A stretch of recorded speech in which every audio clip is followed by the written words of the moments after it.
రెండో అంశం రాష్ట్రానికి సంబంధించి తెలంగాణ రాష్ట్రానికి సంబంధించినంత వరకు సింగరేణి కాలనీస్ ప్రభుత్వ రంగ సంస్థ. ఆ సంస్థ ఆస్తులు, వనరులు, అక్కడ పనిచేసే ఉద్యోగస్తులు అందరూ ఈ రాష్ట్రానికి సంబంధించిన ఆస్తులు.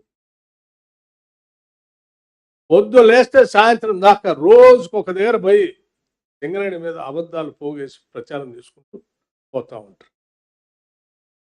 ఎవరిని నష్టపరుద్దామని నేను సూటిగా అడుగుతా ఉన్నాను కేసీఆర్ గారిని. లెక్కలతో సహా 2014 నుంచి 2023 వరకు ఈ రాష్ట్రంలో ఉన్నటువంటి కోల్ బ్లాక్స్ సంబంధించి ఈ రాష్ట్రంలో ఉన్న థర్మల్ పవర్ ప్రాజెక్ట్స్కి లేకపోతే బయట ఉన్నటువంటి థర్మల్ పవర్ ప్రాజెక్ట్స్కి అమ్ముకోవటానికి పనికొచ్చేటువంటి ఉపయోగపడే సింగరేణి కోల్ బ్లాక్స్ సంబంధించిన కోల్ని ఈ 10 సంవత్సరాల్లో ఆ కోల్ బ్లాక్స్ని పెంచడానికి ఒక్క చిన్న ప్రయత్నం అయినా మీరు చేశారా? అదనంగా ఒక కోల్ బ్లాక్ని యాడ్ చేశారా? ఉన్న థర్మల్ పవర్ ప్రాజెక్ట్స్ నడవటానికి ఉన్న కోల్ బ్లాక్స్ కోల్ మైనింగ్ అయితే ఉంటే కొన్ని మూసుకుంటూ వస్తూ ఉంటారు. మూసుకుంటూ వచ్చినటువంటి వాటి కొత్త ఓపెన్ చేసి మళ్ళీ వాటికి సరిపోయేటట్టుగా ప్రొడక్షన్ అందించే పరిస్థితి చేసుకోవాలి ఎవరైనా ప్లాన్ చేసుకుంటారు. 10 ఏళ్లలో ఉన్న థర్మల్ పవర్ ప్రాజెక్ట్స్కి అదనంగా ఏమన్నా కొత్తగా కోల్ బ్లాక్స్ మీరు యాడ్ చేశారా?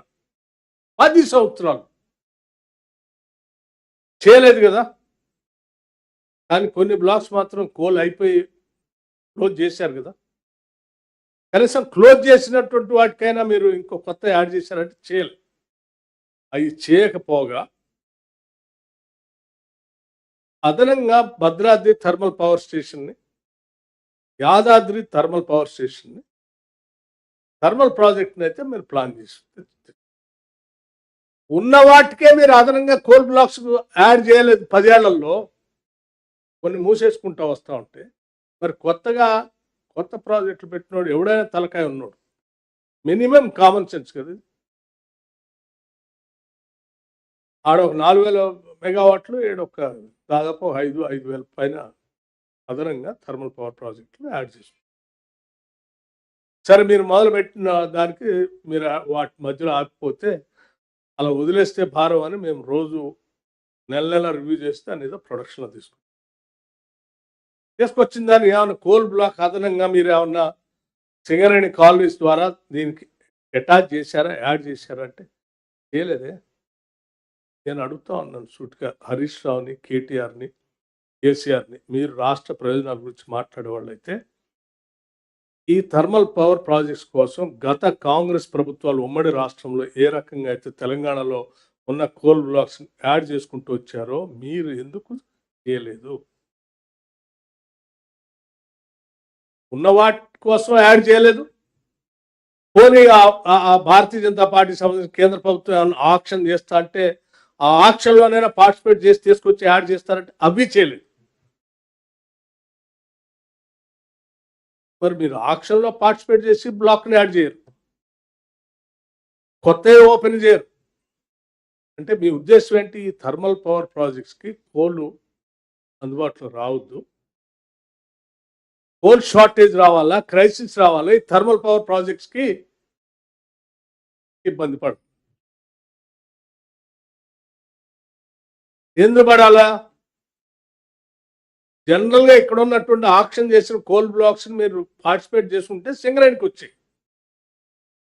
సింగరేణికి వస్తే సింగరేణి కట్టే రాయల్టీ కూడా రాష్ట్రానికి వచ్చేది, కేంద్రానికి పోయేది కాదు కదా, తెలంగాణ రాష్ట్రానికి వచ్చేది.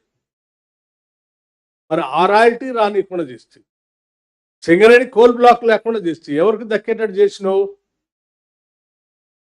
నువ్వు బలవంతంగా సింగరేణి ఆపి ఇద్దరు ఎవరో ప్రైవేట్ వ్యక్తులకి సత్తుపల్లి 3 కోయగూడెం బ్లాకులు ప్రైవేటు వ్యక్తులకి పోయేటట్టుగా చేస్తుంది.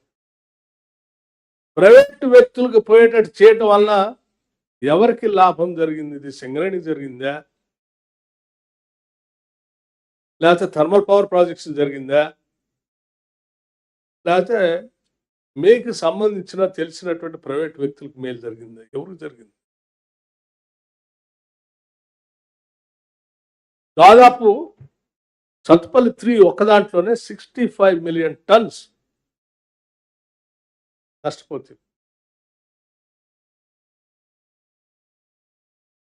ఆ పాత వాటికే నడవటానికి సరిపోయే కోల్ లేకుండా ఈ కొత్తవి రాకుండా చేస్తే, ఈ కొత్త వాటికి కూడా రాకుండా చేస్తే అంతిమంగా నీ ఆలోచన ఏంటి? ఉన్న ఎగ్జిస్టింగ్ థర్మల్ పవర్ ప్లాంట్స్కి అదనంగా యాడ్ అయిన యాదాద్రికి భద్రాద్రికి సింగరేణి నుంచి కోల్ రాకుండా ఉండాలి. అదనంగా వచ్చే కోల్ బ్లాక్స్ ప్రైవేట్ వ్యక్తుల చేతుల్లో పోవాలి. అది ఇది సరిపోతే బయట నుంచి ఇంపోర్ట్ చేసో బయట ప్రైవేట్ వ్యక్తులు సప్లై చేయాలి.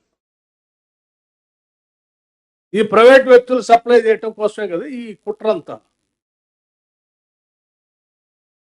నిజంగా ఈ ఆలోచన లేకపోతే చాలా స్పష్టంగా 10 ఏళ్ళు మినిమం ఒక బ్లాక్ అలాట్ చేయించుకోవాలంటే మైనింగ్ ప్లాన్ మొదలుపెట్టి వాడు కోల్ ప్రొడక్షన్ మొదలుపెట్టి సప్లై వచ్చే వరకల్లా మినిమం 5-6 సంవత్సరాలు 10 ఇయర్స్, కొన్ని అయితే 10 ఇయర్స్ కూడా పడుతుంది. ప్లాన్ చేసుకుంటారు. కేవలం సింగరేణి కాలరీస్ మూసేయాలి, అది నష్టపోయేటట్టు చేయాలి, అంతిమంగా వాళ్ళు సప్లై చేయలేని పరిస్థితి సృష్టించాలి. ఆ సృష్టించిన తర్వాత మనకు కావాల్సిన కొద్దిమంది వ్యక్తులతో కోల్ సప్లై థర్మల్ ప్రాజెక్టులు జరగాలి. అది ఇంపోర్ట్ చేసుకొని జరగాల, లేదా బయట నుంచి కొనుక్కొచ్చి తీసుకొచ్చి సప్లై చేయాలా? ఇన్ని రకాలైనటువంటి దుర్మార్గపు ఆలోచనతో చేసి వీటిని వదిలేసిపోతే దాన్ని జాగ్రత్తగా ఆ సింగరేణి కాలనీస్ని ప్లాన్ చేసి ముందు పోయేటట్టు చేస్తూ వచ్చిన దగ్గర నుంచి ఆ 2 బ్లాకులు ఎట్లా తెచ్చుకోవాలా, బయట ఉన్న బ్లాక్ ఎట్లా రావాలి, కేంద్ర ప్రభుత్వంతో ముఖ్యమంత్రి రేవంత్ రెడ్డి గారు కానీ నేను కానీ మిగతా మంత్రులు కానీ అనేక సార్లు కలిసి ఈ బ్లాకులు తెచ్చుకోవడం కోసం ప్రయత్నం చేస్తుంటే ఇప్పుడు మళ్ళీ తగుది నమ్మాలి మళ్ళీ మొదలుపెట్టారు. ఒక దగ్గర పోయి ఒక మాట, ఇంకో దగ్గర పోయి ఇంకో మాట, లేకపోతే అక్కడ 40 లక్షల టన్నులు బొగ్గు మాయమైంది, లేకపోతే ఇక్కడ 40 లక్షల టన్నులు. నేను అడిగా, ఓపెన్ హౌస్ పెట్టి మీడియా మిత్రులు అందరూ మధ్యలో కూర్చోబెట్టారు, ఏందా 40 లక్షల టన్నులు అంటున్నారు, ఉందా బొగ్గు ఎట్ట తీసుకొస్తారంటే, సార్ 1 కేజీ బొగ్గు కూడా బయటికి పోవడానికి అవకాశం geo fencing system Singareni colonies ఏర్పాటు చేసింది. ఈరోజు కాదు ఇది వ్యవస్థ. ఇది సింగరేణి కాలనీస్ బ్రిటిషర్స్ పెట్టింది, వాళ్ళని చూసింది. ఆ తర్వాత ఉమ్మడి రాష్ట్ర పాలనను చూసింది. ఆ తర్వాత వచ్చినటువంటి వ్యవస్థల్ని చూసింది, మీ వ్యవస్థను కూడా చూసింది. ఇప్పుడు ఇది దాని కాళ్ళ మీద తను నిలబడేటట్టుగా పర్ఫెక్ట్గా సిస్టమ్స్ ఇక్కడ డెవలప్ చేసి వదిలిపెట్టి వెళ్ళాము. ఇందులోంచి 1 కేజీ కూడా బొగ్గు బయట పోవడానికి అవకాశం ఉండదు. మరి ఎందుకు చేస్తున్నారంటే కావాలని సింగరేణిని ఆభాసపాలు చేసి ఇబ్బంది పెట్టాలని ఒక ప్రచారం చేస్తున్నారు.